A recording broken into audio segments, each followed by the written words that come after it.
Most people move through the world unaware of the currents beneath the surface of other people's moods. But some children feel those currents as if they were their own heartbeat, subtle tremors in the air that signal tension, longing, or sorrow. A sigh becomes a storm, a pause, a cliff to navigate, a fleeting frown, a wave they must absorb before it hits anyone else. From the earliest moments, they learn vigilance. They watch faces, gestures, tones, and silences, reading messages that are never spoken. In a dim living room or under soft lamplight, they adjust themselves, minimizing their own presence, so the fragile balance of the household remains intact. Every word, every glance, every slight movement becomes a signal they cannot ignore.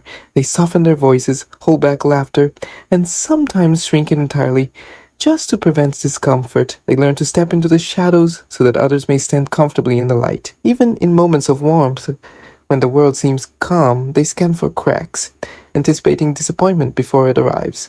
As they grow, this pattern deepens. They become invisible stabilizers, apologizing before speaking, anticipating moods before they are expressed, and carrying burdens they never created. They replay conversations in their minds, searching for missteps, for ways they might have failed someone. They absorb tension silently, a quiet thermometer for the emotional temperature of every room they enter. By adolescence, the weight of responsibility becomes heavier. They learn to hide their own needs, placing the comfort of others above their own, often unconsciously.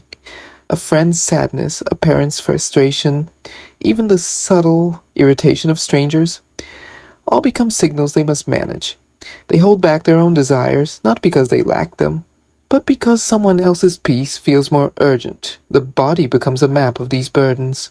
Their shoulders carry invisible weight. Their chest tightens in anticipation.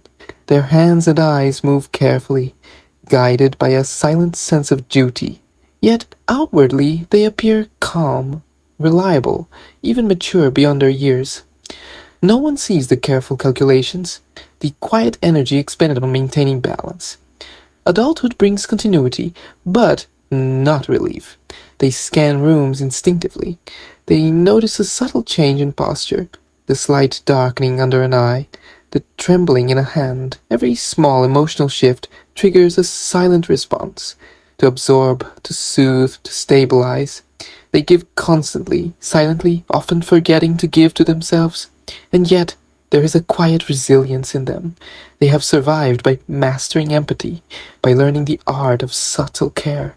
They have learned to navigate complex emotional landscapes with precision and heart, but the cost is often unseen: quiet exhaustion, unspoken loneliness, the constant burden of holding what cannot be held lightly.